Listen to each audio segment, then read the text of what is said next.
Morning students, estate के लिए Haryana series की क्लास को आगे बढ़ाते हैं। हमारा टॉपिक चला हुआ था हर्षवर्धन। क्वेश्चन है, प्रभाकर वर्धन की मृत्यु के बाद यशोमती माँ सती हो गई, इसकी जानकारी कहाँ मिलती है? हर्षचरित्र से मिलती है। यानी कि प्रभाकर वर्धन की मृत्यु के बाद यशोमती माँ सती हो गई, इसकी जानकारी हमें हर्षचरित्र से मिलती है। बाणभट्ट के हर्षचरित्र में हरियाणा को क्या बोला गया है?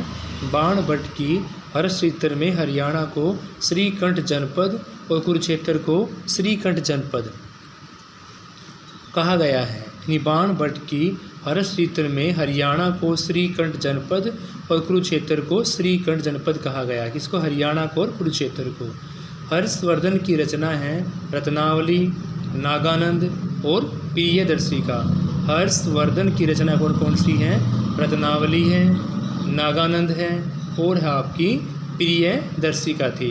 हर्षवर्धन को 634 से 635 में हर्षवर्धन को 634 से 635 में पुलकेशियन सेकंड ने नर्मदा नदी के किनारे पर हराया था।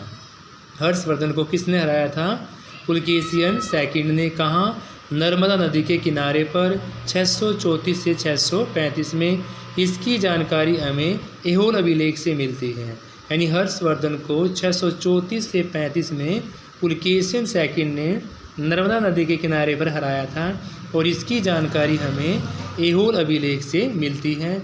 महाराजा हर्षवर्धन की मृत्यु 647 में। महाराजा हर्षवर्धन की मृत्यु 647 ईस्वी में हुई थी।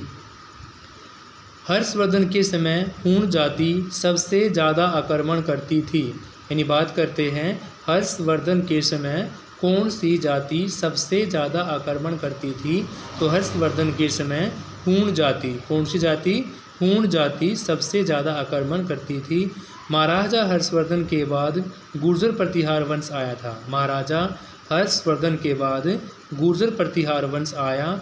महाराजा हर्षवर्धन 7वीं शताब्दी में राजा बने थे। महाराजा हर्षवर्धन 7वीं शताब्दी में क्या बने थे?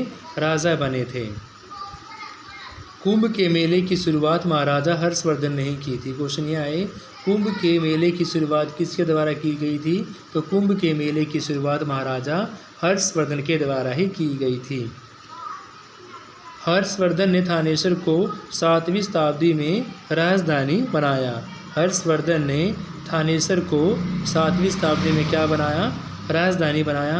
हर्षवर्धन का जीवन काल 590 से 647। हर्षवर्धन का जीवन काल 590 से 647 ईस्वी तक था। हर्षवर्धन का शासनकाल 606 से 647। शासनकाल की बात करें 606 से 647 और जीवन काल की बात करें 590 से 647। क्योंकि हर्षवर्धन का जन्म 590 में हुआ और शासन पर बैठा 606 में, तो अगर जीवन काल की बात करें 590 से 647 और शासन काल की बात करें तो 606 से 647। दोबारा शुरू करते स्टूडेंट, सारी रिवाइज कर लेते हैं। प्रभाकर वर्धन की मृत्यु के बाद यशोमती माँ सती हो गई और इसकी जानकारी हमें कहाँ से मिलती है? हर्षचरित्र से मिलती है। बाणभट्ट की हर्षचरित्र में हरियाणा को बाणभट्ट की हर्षचरित्र में हरियाणा को श्रीकंठ जनपद और कुरुक्षेत्र को श्रीकंठ जनपद कहा गया है। हर्षवर्धन की रचना में रत्नावली, नागानंद और प्रियदर्शिका थी।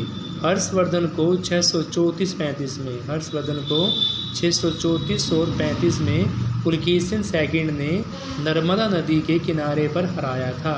इसकी जानकारी हमें ऐहोल अभिलेख से मिलती है। महाराजा हर्षवर्धन की मृत्यु 647 ईस्वी में हुई थी और हर्षवर्धन के समय हूण जाति सबसे ज़्यादा आक्रमण करती थी। यानी कि हर्षवर्धन के समय कौन सी जाति सबसे ज़्यादा आक्रमण करती थी? तो वह आपकी हूण जाति। महाराजा हर्षवर्धन के बाद गुर्जर प्रतिहार वंश आया था। महाराजा हर्षवर्धन के पास कौन सा वंश आया था? महाराजा हर्षवर्धन के पास आपका गुर्जर प्रतिहार वंश आया था। महाराजा हर्षवर्धन 7वीं शताब्दी में क्या बने थे? राजा बने थे।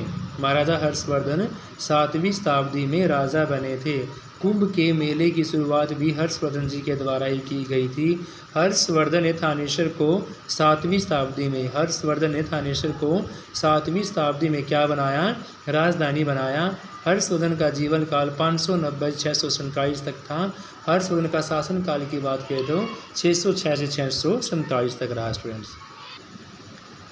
हर्षवर्धन का जन्म 6वीं शताब्दी में हुआ और 7वीं शताब्दी में राजा बने। जन्म 590 में हुआ, 606 से 627 तक, यानी कि हर्षवर्धन जी के जन्म की बात करें 5वीं शताब्दी में हुआ और 7वीं शताब्दी में क्या बने? राजा बने। अब हम बात कर लेते हैं 9वीं शताब्दी में क्या हुआ।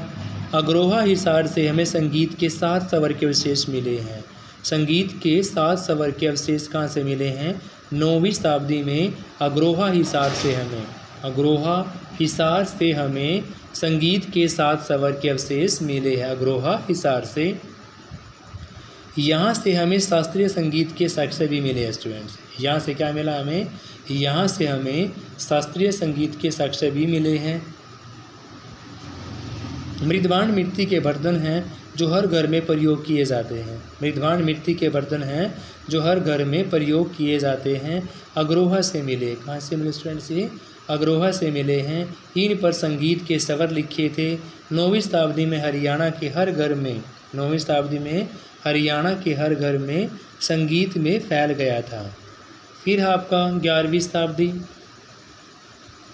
महमूद गजनवी ने 11वीं शताब्दी में, 9वीं शताब्दी में तो संगीत के 7 स्वरों की बात आती है, 6वीं 7वीं शताब्दी में हर्षवर्धन की बात होती है और 11वीं शताब्दी में महमूद गजनवी ने 1001 से 27 तक भारत पर 17 बार आक्रमण किया, लेकिन ये कभी हारा नहीं था। महमूद गजनवी ने 1001 से 27 तक 17 बार आक्रमण किया। महमूद गजनवी ने 1014 में थानेश्वर पर आक्रमण किया था। यहाँ का राजा कौन था? जयपाल था। महमूद गजनवी ने यहाँ से चक्कर स्वामी महाराज की मूर्ति ले गया था। महमूद गजनवी यहाँ से चक्कर स्वामी महाराज की मूर्ति ले गया था। चक्कर स्वामी महाराज की ऐतिहासिक मूर्ति को महमूद गजनवी ने नष्ट करवाया था। चक्कर स्वामी महाराज की ऐतिहासिक मूर्ति को महमूद गजनवी ने नष्ट करवाया था स्टूडेंट्स। नेक्स्ट है, महमूद गजनवी को मूर्ति भंजक या बुद्ध या मूर्ति भंजक की उपाधि भी मिली है। यानी कि मूर्ति भंजक की उपाधि किसको दी गई है? मूर्ति भंजक की उपाधि दी गई है स्टूडेंट्स महमूद गजनवी को। और 11वीं शताब्दी का लास्ट क्वेश्चन है, 1025 में इसने सोमनाथ को लूटा, यहाँ का शासक भीम प्रथम था। यानी महमूद गजनवी ने 1025 में सोमनाथ के मंदिर को लूटा, यहाँ का शासक उस टाइम में भीम प्रथम था। तो स्टूडेंट्स आपका 9वीं शताब्दी के अंदर जो अग्रोहा से संगीत के 7 स्वरों के साक्ष्य मिले हैं वो हैं। 11वीं शताब्दी महमूद गजनवी के बारे में हैं। तो 6वीं शताब्दी में प्रभाकर वर्धन हर्षवर्धन के बारे में है सारा स्टूडेंट्स। तो आज की वीडियो में इतना ही। नेक्स्ट क्वेश्चन हम 12वीं शताब्दी अगली वीडियो के अंदर करेंगे। Have a nice day. Please like share.